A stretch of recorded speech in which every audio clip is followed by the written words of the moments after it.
be so hard. Now everything is easy 'cause of you. You know, mold can be a really big problem. And a good friend of mine was saying how he lives in an apartment, and he is worried because he knows that there's mold, and he keeps saying to the landlord, look, there's mold, and then the landlord calls some guy that's part of, his team. His mold guy. Guy. And the team guy, who's been brainwashed, says to my friend, there's no mold. Yeah. There's no mold. Yeah. And then my friend's like, well, there is mold. And so it's one of those things where, there's a lot to know about mold, because not only about your health and about the, the protection of your home, but also your rights in terms of making sure that you can get rid of this thing. Sure. And this was a huge issue with my contracting business, too, for years, because people would have these sensations like it would be difficult to breathe in their bathroom. Uh-huh. They would have that musty smell. And a lot of times the mold won't affect any of us, but it's when you have a depressed immune system or maybe allergies that you'll be a little more sensitive to this stuff. And you can't tell somebody you don't have a problem if you are suffering from or like bronchitis symptoms. or heart problems or any of that kind of stuff, right? Maybe even small kids and pregnant women, That's can be really sensitive to it. So I thought we'd talk a little bit about what do you see in what does the house or your apartment look like? What does it smell like if mold exists? And then the number one thing I think I want all you guys to understand is drywall is the ultimate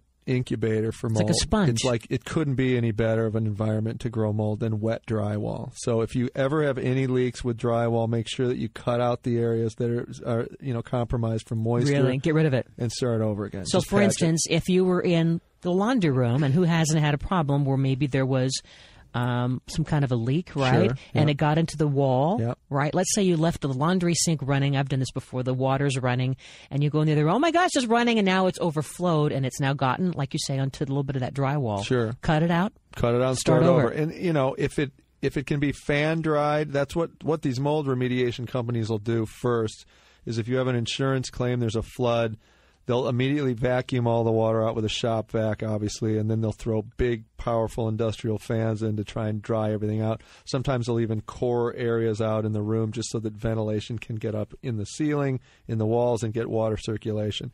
But a lot of times those walls are packed with insulation, and they retain moisture once it's compromised. Well, the whole idea and that's when you is get into trouble. We live in a tight construction world. That's Our right. whole effort to be energy efficient has come back to bite us in some ways, right? That's exactly right. So it keeps it in. Yeah, there's no circulation in the walls. So to that point, if it is wet and soggy, and you start to smell that mold smell, or you see the little black veining that can start to grow on the walls, then you probably have an issue, and it's time to get rid of it. But sometimes I think that mold is not as obvious to see.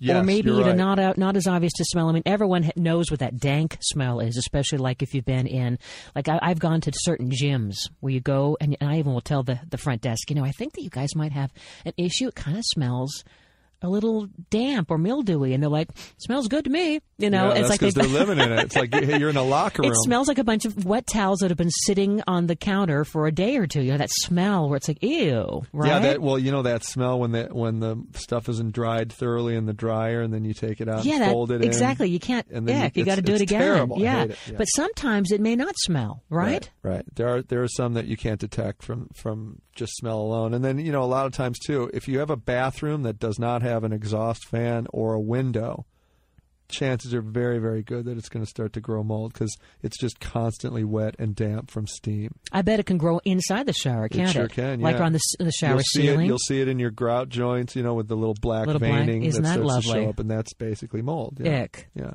So there's some great products though that we all have in our homes to deal with mold. So let's get into some of those. Well, I know what you're going to say. You're going to say bleach. Well, duh. You're going to say borax. Yeah, why not? And why not maybe some baking soda?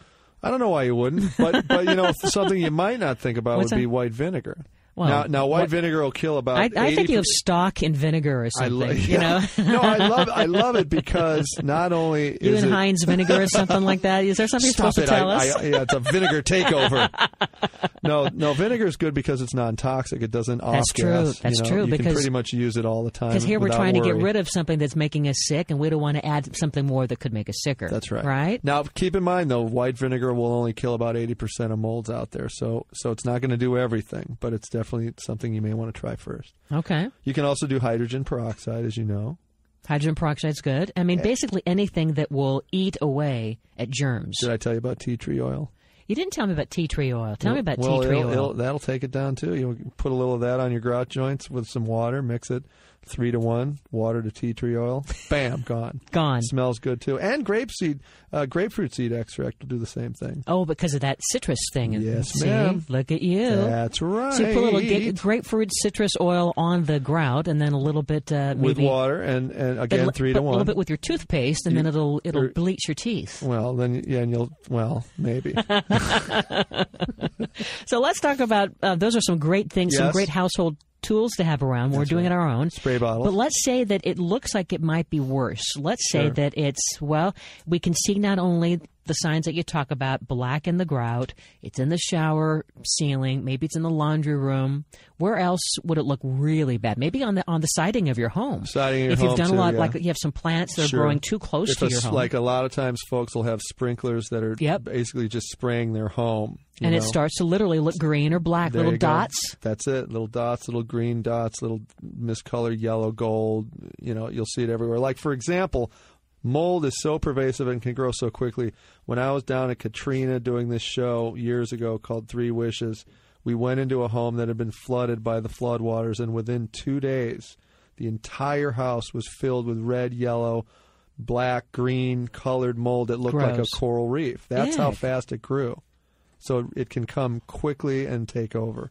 So if you are worried about mold being inside your home and you don't think that you're looking at the right thing, the good news is that there's all kinds of experts out there to help. You can actually have a qualified lab take mold samples from your home and have it tested. That's right. And you can also buy those kits online or at hardware stores. Do you trust those kits, though? Yeah, I do. Actually, the ones that you send in to have the lab results read, I do. I trust those more than just the ones like the pregnancy test with the cross line. Yeah. No, don't go there. You can't use a pregnancy test to detect mold, obviously. Well, maybe. Yeah. I was just using it as a reference.